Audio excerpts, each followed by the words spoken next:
Today we're diving into RotoViz Triflex ADP for those dynasty startups over at the FFPC. We are going to talk through quarterbacks mainly in this opening round in these early picks, Shawn. We will filter in some of the wide receiver options, running back options that we may take in that as well. And we'll see how far we get through on today's show. We plan to do a series of these episodes looking through the early rounds of the ADP and where some of the leverage points may be for you in your startup RotoViz FFPC Triflex league. Shawn, we love these leagues. I guess we could, start off by saying it is a Superflex format. You do then need to start 3 wide receivers, so wide receiver is very important. But like any Superflex format, quarterback is kind of king in these opening picks, and some of the differentiation points then is what makes it very interesting. We may be a little bit higher on some of the wide receiver options than you will see in some standard drafts, so this is going to be a fun one to run through. I know you love talking through the Triflex stuff, so this is going to be one, and I'm looking forward to it. Yeah, I've got my 3 screens up, have you on one of them, have the RV Triflex ADP on one, have my rankings on another, have the ice water, have the butter coffee. Colm, we're ready to go. It's startup season.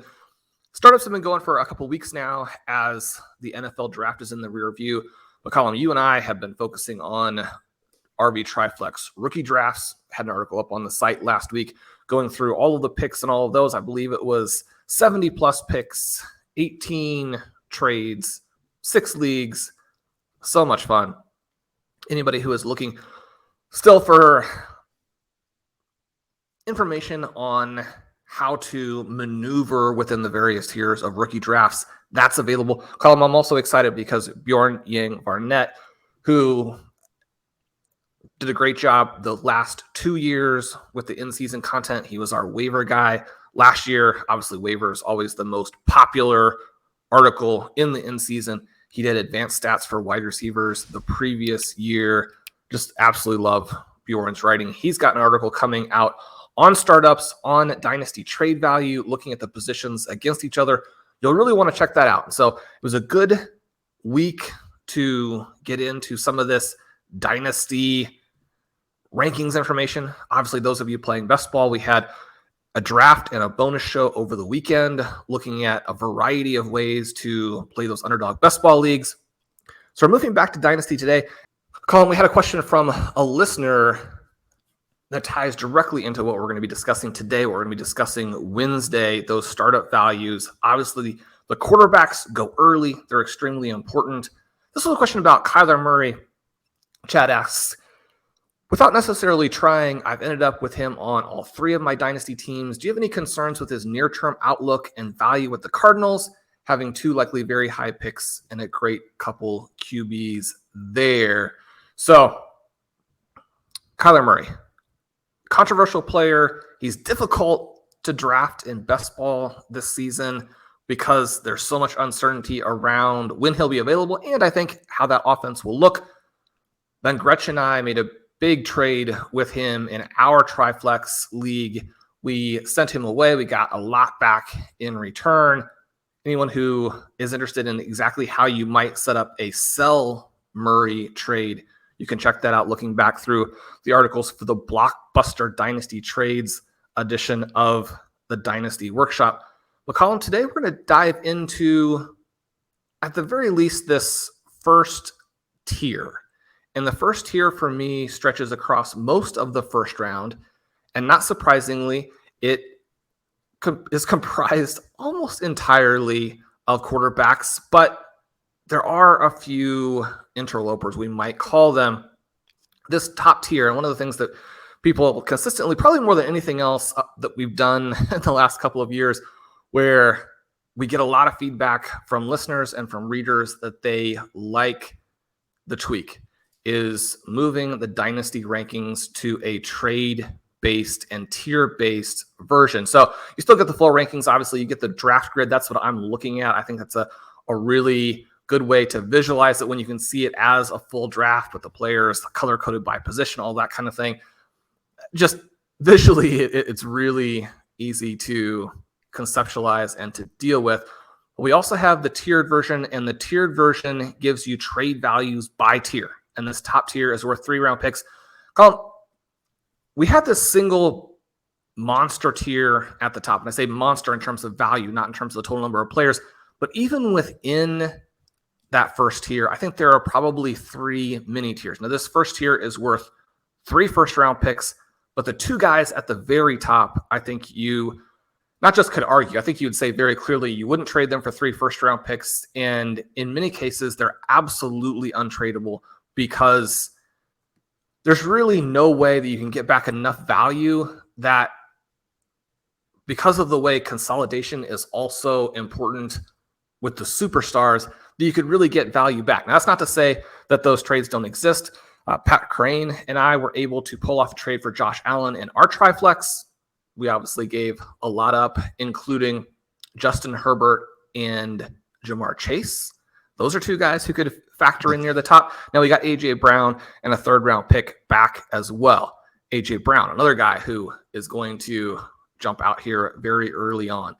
But Colm, I don't think that there is any huge surprise. Those top 2 guys at the top, for me, number 1, Patrick Mahomes, number 2, Josh Allen. Yeah, and I think there is, for me, with those 2 guys, a tier at the very top off tier 1, as you mentioned. Jalen Hurts is edging his way towards that, but I just don't think he's quite in the same tier as those 2 guys. Interestingly, this morning, before I recorded this show, I did get a listener who sent an email saying that they had made a recent trade to acquire Jalen Hurts, and that was a case where they give up 2 first-round picks and Christian Watson to get him. So there's always these sort of trades going on in the background. You mentioned some of the ones that you've done recently, but it feels like those 2 guys are in a clear tier. And Shawn, sometimes I don't think we plug the tools enough when we do these shows. Every one of these shows, we have the tools open, we're looking through them. My favorite thing on all of these tools is the thing you just mentioned, is the draft grid. I think it is so easy to visualize. I'm a very, if I can see it, I can understand it very, very quickly, and the way it's broken down is fantastic. And you mentioned adding in the tiers to both the rankings and the on the website for your rankings. I think that there is also something that I get a lot of feedback on from the RotoViz OT community. So highly recommend checking them out. But you can never give too many plugs, Shawn, but I think sometimes we don't plug it enough. But I do think, as you mentioned, with those first 2 guys, and I mentioned potentially a tier break there, by current ADP, there may still be a tier break, but the way it is set up currently in the Triflex ADP is Mahomes, then Josh Allen, then Jalen Hurts, who I mentioned, Joe Burrow, Justin Herbert, Trevor Lawrence, and then that is where we get the first non-quarterback player.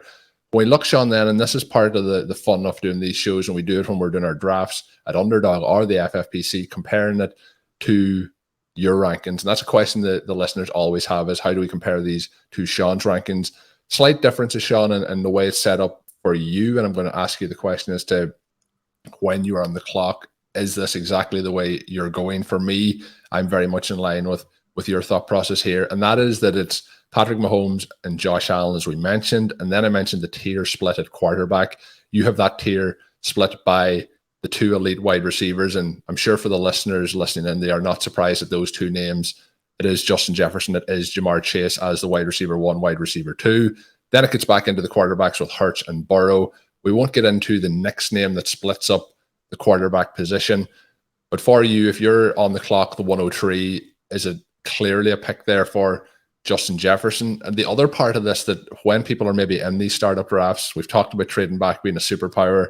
If you are interested in that Jefferson pick, that Chase pick, how much of a gamble is it in moving back to where he currently goes in ADP at the 107, Jamar Chase going at the 110? Is that something that you're willing to gamble with in these startups? I think in startup drafts, if you do trade back, or you can trade back and not take the quarterback position in that opening round, I think it can give you a lot of leverage moving forward with additional picks, additional resources, and so on. Yeah, there's just so much going on here. And I mean, it's straightforward in a way, but I think it's also fascinating. Before we get into all of that, Colm, I wanted to ask you, do you have it Mahomes, Josh Allen? One of the interesting things here was that I think within hours of the trade that Pat and I made for Josh Allen, you have this news come out that the Bills want him to run less because he had suffered an arm injury early last season, and they felt that contributed to some of their offensive struggles. Now, that's all within context because we know that the Buffalo Bills, again, lit the world on fire, and Josh Allen himself scored a ton of points, especially through the first 2/3 of the season. Stephon Diggs scored a ton of points. They've now added Dalton Kincaid in there. But if Josh Allen runs a little bit less, then that obviously will impact his ceiling. It's going to also move him a little bit more in the direction of being this quarterback who has to be elite as a passer. And we've had a recent season from him where he was that, but he's come back down from those heights again. So then the question is, how much of that is related to these minor injuries? And you say minor, but anytime that you are an NFL quarterback and your arm isn't 100%, that's not going to feel that minor to you, right? The other element there is that Gabe Davis has not really emerged. Dawson Knox is really just a shot guy. Stephon Diggs is getting to that point in his career where the collapse isn't necessarily imminent. The window is smaller, though. The window is smaller. I mean, he could be fantastic for another 3 or 4 years, or the fall off that we saw in the last third of last year could continue. And one of the issues with Diggs, and we love Diggs, and we love his competitiveness, we love his talent. But, I mean, there are some concerns that the way the season ended, that his behavior has started to get a little bit like it was at times for the Minnesota Vikings, which can cause a problem. And so if you don't have that player, then it puts even more emphasis on this first-round pick of an old one-year wonder tight end. Now, the only reason I phrase it that way is to remind people that there are some red flags. The upside for a Kincaid is through the roof. This is a guy where not any of the drafts that I personally participated in, but I do know that he went super early at times. The 102 kind of pick. And you're thinking 102 in a draft that had quarterbacks people like, in a draft that had Gibbs and JSN. People think that Kincaid could go out there and, essentially be Mark Andrews for the Buffalo Bills. So it's not like we expect the Bills to be without weapons, but the other part of that is, what if they run the ball more effectively, right? If they're going to have Allen himself run a little bit less, but if some of those handoffs, if James Cook emerges, if Damian Harris does a better job as the 1B and gives them a big back, if Latavius Murray, who I don't think anybody is really counting on that heavily, but is there and has done, okay, they weren't really good things, but is there, right? So you have an environment where it's possible that a significant amount of value is siphoned off. And then we have this bigger picture question, which also relates, I think, to Hurts. It relates to Fields. It relates very clearly to Lamar Jackson and Kyler Murray, even more so, is that if we have these elite rushing quarterbacks, but the rushing part of their profile ages the way a running back ages, then how do we value them in Dynasty, where there are two things really pushing them up, right? The first part is that in Superflex, all the quarterbacks are pushed up. You have scarcity. You have the fact that you want to have two high-scoring guys there. You have the scoring element, but you also have the longevity element for the QBs. But the longevity is only really that valuable when it comes with difference-making scoring. You've got older guys like a Derek Carr. He's not particularly expensive. You've got a Geno Smith. He's not particularly expensive. Now, those guys have already used some of that window. But when you think about younger players who could potentially be in the NFL for a long, long time, Mac Jones could play another 15 years, and he's QB 29. People are not purely paying for the youth. You got to be able to score points. Specifically starting with Josh Allen, do you have him number 2 below Patrick Mahomes? And then is the rushing element and how these quarterbacks age, does that come into play for you at all as we value this group kind of across the first 2 tiers? The first thing, Shawn, is a shout out to Josh Allen for his birthday that occurred yesterday. He has obviously spent one more year on this earth than he had previously, now 27 after his birthday yesterday. So we'll see what happens with, moving forward for him. I prefer watching Josh Allen from a fantasy perspective for the fun element. I think he is really, both of them are extremely fun to watch, but there's something about Josh Allen's performances that I really and truly enjoy, just that slight bit more. I think it's very, very close between the two.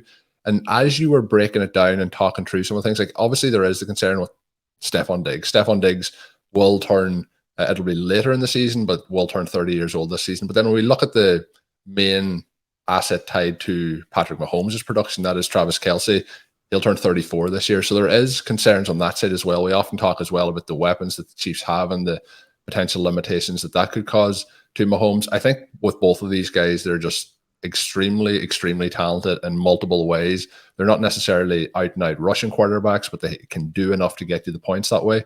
They also can do it, as we've seen, through the air. I think through the air, there's no doubt Mahomes is a better quarterback from that aspect. But I think with the age being so close with them, with the overall profile being so close, I think they're just right there for me, Shawn, in the same tier. And any leagues that I was lucky enough for people who were drafting in their startups when Josh Allen came into the league, he was a really cheap addition in those drafts. Sometimes it was a case that you didn't know what to do with the pick, so you took the quarterback to see what would happen, and it turned out to be Josh Allen. So I'm fortunate enough to have him in some of my leagues. He's not somebody that I'm actively trying to acquire because of what we've talked about on shows previously. If I was lucky enough to draft, get the 101 or the 102 in one of these startup drafts, my immediate priority would be to try and move back out of it due to some of the concerns you mentioned about how their performances might change over the years. But if we're looking at Josh Allen and him potentially running less, we also have to look at the other quarterbacks who are running more, the likes of a Justin Fields, and how long his career could be in the NFL.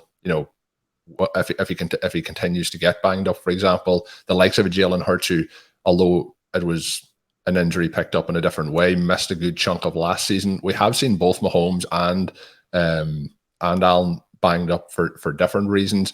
Mahomes a number of times not really, from much physical contact rather than being caught at the bottom of a pile, for example. So we have all those concerns, and we're going to have them with all players. I think they're just right there beside each other, and I think more concern for me would be in that hurt zone where he may be a little bit more exposed to those shots, the same as Lamar Jackson. And it always comes down to the running style too, and how much they're willing to. It's nice to see a player want to stay in and get that extra yard, but when it comes to quarterbacks, I would much rather they step out over the end zone or over the sideline. Sorry, but for me, they are right there in a tier, and there's not much to separate them for me. But the concerns with Diggs, I would potentially be, as much as we want Travis Kelce to play forever, there's going to be a time where either he retires or he can no longer do it at the level that he is doing it. And one of the things when we get to these older ages for the players is we know that the cliff is there and you're going to hit it at some point. Most of the players do not have a Larry Fitzgerald type of conclusion to their career where it is somewhat gradual, or you have the first big drop, but then you like stay on you stay on a lower plateau for a long period of time as well, and a plateau that is viable from a fantasy perspective. Now, Fitzgerald did that in a way that if you had him in Dynasty and you're playing him as your last receiver or perhaps in a flex spot, but again, we talk all the time about the flex spot. I mean, you want that flex scorer, whether it's best ball or Dynasty, to really pack a punch. You're not thinking of the flex as a compromised position. If you are, then your teams turn out or tend to not be as good, right? The flex needs to be a dynamic scorer. So Fitzgerald, not really somebody that was that playable in fantasy, but also not really somebody who at that point elevated his quarterback. He's there, he's scoring some points, he is a part of the offense. But when we look at Kelce and Diggs, the part that we're interested in as it reflects back on the QB is, can these guys carry him? So with Kelce, the question is, how long can he last? But then also, really, how important is he? I mean, you look at the numbers he put up last season, and you're thinking, I mean, obviously he's massively important. And yet Patrick Mahomes is so good that I think it's easier to make the case that the surrounding players almost make no difference for him. Now, it's not might be player proof. Right. Allen, I think that's less clear about, especially if he runs a little bit less. And one of the things with running a little bit less is you're thinking, well, he's still going to be a hybrid QB. He's still going to have those dynamic games. When you're thinking about it from a best ball perspective, you're still going to have those spike weeks. And if they come at the right time, then you're willing to give up a little bit of regular season advance rate in order to get exposure to the monster games that win you a tournament, that win you millions of dollars, that type of thing. But when we're talking about how you're going to draft early in a startup, you need those points, because as soon as a couple points per game come off the board for an Allen or a Hurts or a Lamar Jackson or a Kyler Murray, then you have to move them down into a range where their separation from the other types of QB scoring profiles is not enough to justify the price tags that people are paying. And one of the ways I think we can illustrate that is look at what happens next. And you mentioned it. So the third QB and the third overall player is Jalen Hurts.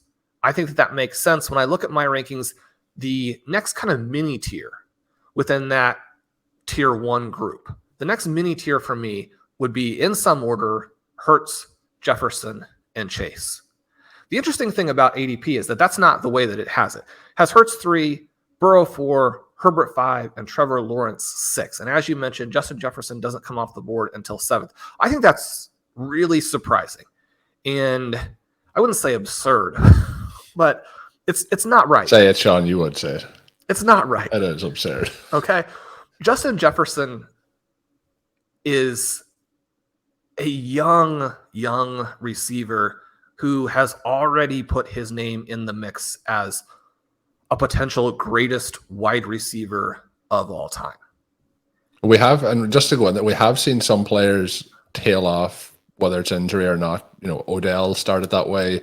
Michael Thomas started very hot, but Justin Jefferson is right on that cusp of another year, and he's already in that conversation, but another year at age 23, and he's ahead of those guys. Yeah, and so you raise a good point, which is that there can be injuries to these guys. Another player who was not nearly at the level of a Justin Jefferson, but somebody we would have had ranked really high, is a Hakeem Nicks. And then Nicks suffers an injury that just can't come back from at all and is more or less done, right? So the Beckham comparison really close to where Beckham, even in Superflex at that time, would have been the number one player in all of Dynasty, in all of fantasy. And really from that point has been just very moderately playable even, much less number one overall guy. But those injuries can also strike to the quarterback positions, and that's something that we'll go over here in a second. But Justin Jefferson, the separation that he gives you at a position that is incredibly important for building your foundation, right? So we think about the receiver position. We think about the triflex where you start 3 receivers and you could start up with 3 more. Now you probably just want to start 5 because you have the 2 flexes. The super flex, you do probably want to have a QB. Although one of the things that we've mentioned, and this is something for people to think about when they go and look at their leagues. One of the reasons we talk about the triflex format all the time is obviously that we have this format with the FFPC. And so it's a very natural thing to talk about. But the reason that it doesn't feel like we're just pushing a product is because the format is so similar to and has really become the default format for all of Dynasty. And so you can take what we're talking about today and apply it to your league in the vast majority of cases. And the difference is you definitely know from listening to our shows how to make those tweaks. But one of the things you do want to look at is how much of a difference is there in your scoring format at the QB position between your Superflex league and maybe some other leagues that you play in. And if the QB scoring is knocked down even a little bit, then that starts to bring other players into the potential mix at the Superflex. Now, it doesn't mean that you want to play them there, but if you get caught out, it's a more viable approach than it is in leagues. I play in 3 kitchen sink leagues with Ryan McDowell. Obviously, these are fantastic leagues. Ryan, probably the premier commissioner in all of Dynasty, someone we've had on the show, and always does a great job. We love Ryan. In those leagues, the quarterbacks score well enough that you really do need to have that other quarterback in there, and it has to be a foundation part of how you're looking at your team to get that second QB in. The triflex, it's not as important. It's still important, but not as. you look at the receivers, you probably want to play 5. Now, Colm, you and I aren't quite there yet, but on the team that I have with both Ben and Monty and Blair, we've put ourselves into a position now where we could potentially play our third running back in one of the flex spots because the running back scoring now projects to be so high. And again, then you also have a little more coverage in the Superflex. But when you're thinking about playing all of these receivers, that doesn't just mean that you're going to fill those spots. Again, the additional flexes need to be populated by mega scorers. The more wide receiver foundation you have, the better your team is going to be for the long term. The more that championship window is widened, the more depth that you have to trade out of to fix other elements that you want to address or to move some of that value into the future by picking up future ones. So when we're looking at a position like wide receiver that's so important from a scoring position, so important structurally, and where we have very good longevity from the players. These guys are not going to play to 45 like a Tom Brady. But when you're looking at Justin Jefferson, barring some sort of catastrophic injury, where you're going to be looking at him still playing at a time in the future that, if your league is still going and you're still really fired up about it when Justin Jefferson is retiring, then congratulations to you and to your league. That's a huge win, right? Because that's a long time out in the future. Jefferson. Well, yes, obviously. On his Hall of Fame career.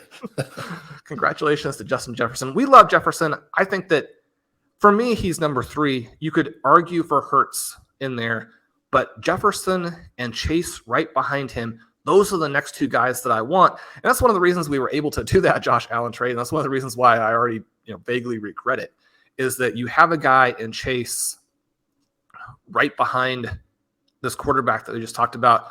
I mentioned that we also moved Justin Herbert and got back an A.J. Brown. So it's kind of a fun rankings question that maybe seemed a little more clear-cut at the time, but now I think is very provocative. Colm, do you prefer Josh Allen, A.J. Brown, and a third-round pick, or do you prefer Jamar Chase and Justin Herbert? I think I would prefer the Josh Allen one either way. So you're on the Josh Allen side. Obviously, we accepted the trade. We were excited about the trade. We felt like it gave us a star QB. One of the reasons that we lost in the quarterfinals last year, well, we lost because Jahan Dotson caught like a 50-yard pass in garbage time and beat us. But big picture, we lost because Justin Herbert did not score points for us last year. And if we had had Josh Allen instead, we would have had probably the best team in the league. You always are going to put a positive spin on that. Now, you look to week 17 and you know that game didn't complete. And so winning the championship would have been difficult, but that was an extremely unusual scenario. We hope that never happens again. The thing for me is that I don't believe that Justin Herbert's profile necessarily puts him in that range of quarterback with, certainly not with a Patrick Mahomes, but with a Joe Burrow, where he's going to consistently score at the level that the scoring actually separates him enough to justify where he is being drafted. It doesn't mean that he's not fantastic. 2 years ago, he had a great season. They've made a move at coordinator that could help him. We do think that his talent level is extremely high. And even though he's not a big scrambling QB, is not going to score a ton of rushing points, there is a little bit of rushing value there. And that's notable because just like having these top guys fall a little bit makes a huge difference for them, the difference between someone like a Justin Herbert and someone like a Jared Goff is important because those couple of points are important, right? The thing for me that in addition to the news about Josh Allen, which I brought that up because it is relevant. It is something we need to think about. It's something we need to think about all of these rushing quarterbacks. The Ravens have also said that about Lamar Jackson as they've signed him to a huge deal, which more or less assumes that he keeps running because he's not worth all of that if he doesn't keep running. So you're going to have this real tension for these guys between what you need to do to stay safe and what you need to do to win football games. Especially when we look at the AFC, it's not just a matter of, well, are you going to come out and play big in the postseason? That does matter. But one of the elements that came into play in a big way this past season was this race for the number 1 seed, and was very controversial because the Bills-Bengals game is not played. You end up having a situation where the Bengals upset Buffalo, but then are not able to upset the Chiefs. The Chiefs get that home game.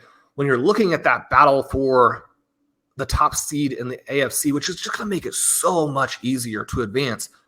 When you have the Chiefs, you have the Bengals, you have the Bills, and then from Baltimore's perspective, obviously you hopefully have the Ravens. You have those 4 teams, and then you have the upstarts, right? Maybe you have Trevor Lawrence eventually bringing his Jaguars in there, but you have these 4 super teams. You're battling for that number 1 seed. You say, let's protect ourselves a little bit more in the regular season. That's something that we do see Patrick Mahomes do with his style of play, where he becomes more aggressive in the postseason. But those teams just have very small margins for putting themselves in the position to where you can play with any of the simulators. If you don't have that number 1 seed, your playoff odds absolutely crumble. So just because the teams say we don't want it to run as much doesn't mean that both the team and the player won't do what's necessary to win the games. And that obviously has the corresponding value. There's also the element of the player when they're on the field themselves. And it might be a case the team doesn't want to run as much, but it's, 3rd and 1 and you have to get those that yard or 2 yards. I think there's a lot of different things that will factor in. I also think there's no real benefit to the team in saying, yeah, we're going to run them more or we're going to run them the exact same amount as we have. Saying that you're going to run them less is probably there's some of that is just going to be, I guess, lip service at the same time. Right. I mean, these teams won't tell you who's injured. They're not going to tell you their game plans or their big picture strategy for a season. And if they do, then you have reason to not trust them. Now, Again, not that we're saying that they're lying, but just anybody who thinks these teams are giving away substantive information about how they're going to approach something, it's probably not really the case. The reason it's relevant with Allen and with Jackson and with Hurts and with Murray is that, especially for those other 3 guys, is they have been hurt at key moments, and it has cost their teams. For the Cardinals, and serious injuries, not just small injuries, serious injuries. Exactly. And so that's the part that we're dealing with big picture. We get back to Herbert very specifically. I think this interesting question of where he goes. And again, I have him ranked 10th. The hard part for me, and I have a tier break after Herbert where Lamar Jackson is actually the top player in tier 2. In the next update, they will probably flip to where Jackson moves back into the bottom player in tier 1, Herbert moves into tier 2, but perhaps it'll just be Jackson moving up, because in the same way that you want to be a little bit skeptical of Kincaid and some of the red flags with his profile, we want to just not go over the top in thinking, okay, well, the Chargers drafted Quentin Johnston, and yeah, he's got some red flags, but when you dive into his peripherals, and you can do that in a variety of the articles on the site where we talk about some of the things that he brings to the table that you can see in the Sports Info Solutions charting, that type of thing. A guy who had more yards per route than people realize, a guy who was an absolute demon with the ball in his hands, somebody who can catch the ball underneath and run. He can go up and make a play downfield. There's a question with contested catches with Johnston. Yeah, I mean, he's not going to make them all. But if you think a guy with his length and his leaping ability, and you can see this in the highlights, if you think he's not going to make some, if you think that he doesn't add a weapon for them and add a wrinkle to their offense, it's just simply not true. The other part in that offense is, we have Mike Williams, we have Keenan Allen, but Keenan Allen's now 31 years old. Mike Williams going to be 29 years old during this season. Those guys are we're talking about age cliffs for potential wide receivers. Those guys are right at it. And then it becomes a situation, if Johnson doesn't have an impact, the wide receiver core in 12 months' time could look a lot different here for Justin Herbert. And that would be the red flag. So the red flag for Herbert is he's not surrounded with the weapons that you need to be a mostly pass-oriented QB and still justify these prices. If Keenan Allen stays healthy, he was a top 5 wide receiver last year. That was the end of the season, not the beginning of the season. He can do that again, especially if Johnston comes in. And we're not saying he's going to be Justin Jefferson from day one or ever. Very few people are. But if he is a more dynamic complement to Mike Williams, who frankly just is just a guy, right? He's a a higher profile version of Devontae Parker because he was drafted so early and because he has had a season more recently where he flashed a little bit more than Parker tends to do, but somebody who just doesn't change anything. If Johnston can be that, then you have Herbert with a much better chance of getting back to where he was in 2021. And then suddenly he seems like a more viable pick in the middle of the first round. But I think that's where we get into a controversial area. Joe Burrow as the 4th pick. I've got him 6th overall, again, because I have those 2 wide receivers in there, but I think that's easy to justify. But when we're looking at Herbert, we're looking at Lawrence by ADP as the 105 and 106, and then we're looking at Jackson as the 108 and Justin Fields at the 109.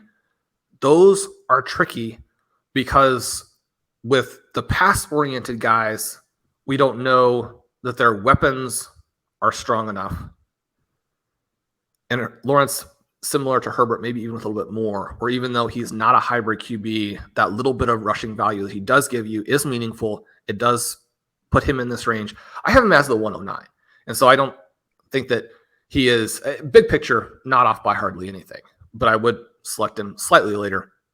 But Jackson and Fields, these are 2 players where you're going to have to start passing significantly better in order to offset the decline in rushing. Now, for Justin Fields, he was one of our bold predictions, one of our hot takes, one of our fun plays where before last season, we predicted that he was going to go for 1,000 yards rushing. It seemed very bold at the time. He made it look like child's play. He was also just completely beaten down by the end of week 17 to where they very smartly rested him in the final week of the season. They've added DJ Moore. They're obviously expecting more contribution from Chase Claypool. Mooney could bounce back. They have a dynamic tight end or a potentially dynamic tight end in Cole Kmet. But you need to see a big change in his game to offset the decline in rushing, which has to happen for him to be a viable long-term solution in Chicago, which I think he is. So again, a cool puzzle to solve from a fantasy perspective because there are structural elements within his game and how it fits reality, and then how that reflects down to fantasy where there's a real tension and there are elements that cut both ways. Yeah, and Shawn has mentioned as we've gone through them, it's kind of covered all of tier 1 in the Triflex rankings for Shawn that is up on rotoviz.com. There is one more player in it, Shawn, that I am going to touch on. One other thing I think that's important to note for people who maybe are drafting, and when we're talking about drafts where talking to, let's say, 0 RB and you're at the back of the round and we're saying not to chase potential running back points if it's the running back 6 at that particular point. For me, it's very similar in these Superflex drafts with the likes of a Herbert, not to just chase that quarterback. As you mentioned, they're going to have to adjust their game to be able to do more from a pass perspective, but you're also in these drafts going to be passing on a lot of significant talent at the wide receiver, at the running back position, potentially even at the tight end position. And you're looking in those spots at reaching for that running back who's at the end of that particular tier, or maybe even in Shawn's rankings beyond that tier. But the one player, Shawn, that we have left in the tier as we finish up today, we'll be going into tier 2, which is basically the last couple of picks of round 1 and round 2. We're going to talk through those and we're going to dive into that Kyler Murray question as well. But I think as we're answering and discussing the Kyler Murray question, it'll be easier for you to compare it based on what we've talked about, our thoughts on some of these quarterbacks. But Shawn, that final player is a rookie. He is a running back. It is Bijan Robinson, who slots in to tier 1 in your rankings. His current ADP is the 111 as the running back 1 in this particular format over at the FFPC. What are your thoughts? We've talked a lot about him in the rookie cycle, but he's somebody that you're looking to target once you get through that tier of quarterbacks that you've mentioned there. He is. And so as soon as the clear-cut elite QBs have dried up, I want to get to Robinson. He is the 101 in rookie drafts. I think that he's going to be even more expensive once we get a little bit more into the offseason and people are looking at how can I round out my roster? How can I maximize the starting lineup? I think that some people are looking at him a little bit more as a luxury pick, but that's one of the things that I love about the perpetual reloading element, where the teams that I've been able to draft him, it's this weird contrast because obviously they were in the backdraw, they were in the constellation. And again, just a quick note about the constellation in the Triflex format. You have to win the constellation to get the 101. So in many ways, if you have the bye, then you're through one of those games. But in many cases, being the 7th place team is better than being the last place team because your team is just better and can win the backdraw, which you have to do. But in those cases, those teams missed because of youth and injuries. But in terms of the way they're set up in the long term, even without that first pick, they would be among the favorites to win the 2023 title. And so because of the depth that you have across this entire roster, you can afford to make this pick of Robinson, which, Colm, we know that we're into the zero RB era. We're into the hero RB era. We know that if you want to select a running back or you're going to put a running back out there, he needs to have legendary upside. The element here with Robinson is that he has that. And so you're looking at him, you're thinking about where he fits in. And I mean, this is a guy who has elite rushing peripherals that are almost unparalleled. And then he has the ability to be that pass catching running back to where we're looking at someone like a Le'Veon Bell, like a David Johnson, like an early career Saquon Barkley, except someone who's a better pure runner than Barkley and who has more long speed than Johnson or Bell. We don't know that he's going to come out and have a 300-plus point rookie season like Barkley, or that he's going to be a guy like Bell or Johnson, where you have that window where he scores 25 points per game and creates that gap down to the rest of the running back group. But that could happen. We know that one of the reasons that people are so wide receiver heavy right now is that structurally you have to do it. Wide receivers look great. The running backs look a little bit more iffy. But when you compare Robinson, and you can see in Dynasty ADP that the gap down to players like Breece Hall and Jonathan Taylor, Christian McCaffrey, it's a big gap, right? If that's reflected in scoring, if he scores 25 points per game and the next couple of guys are in that 18 range, then that is winning your league for you. We've been zero RB from the beginning. Obviously, that's a big part of the podcast and the site, but there's never been the case where we didn't recognize the difference that a superstar running back can make. And so at the right price level with the right guy, you want to be there. Don't select players who are lesser players at their positions just to address something that you can address later. Build yourself a team that is populated by superstars. Go out and score the most points. Win your dynasty championship. Yeah, that's the goal. So hopefully our listeners will be doing that in 2023 and beyond. And hopefully we will too, Shawn, as we kind of journal those, I guess you could say. We keep a tab on how the teams are going throughout the year, and we'll keep all that information shared here on the RotoViz Overtime podcast, which you can obviously be subscribed to on your favorite podcast app or on youtube.com. Subscribe to the RotoViz podcast channel, and you'll be able to get all the episodes when they go up. They're always up earlier on the audio feed, so head on over and make sure you are subscribed to that. Shawn, meant to mention this at the start of today's show. This is episode 595 of the RotoViz Overtime podcast.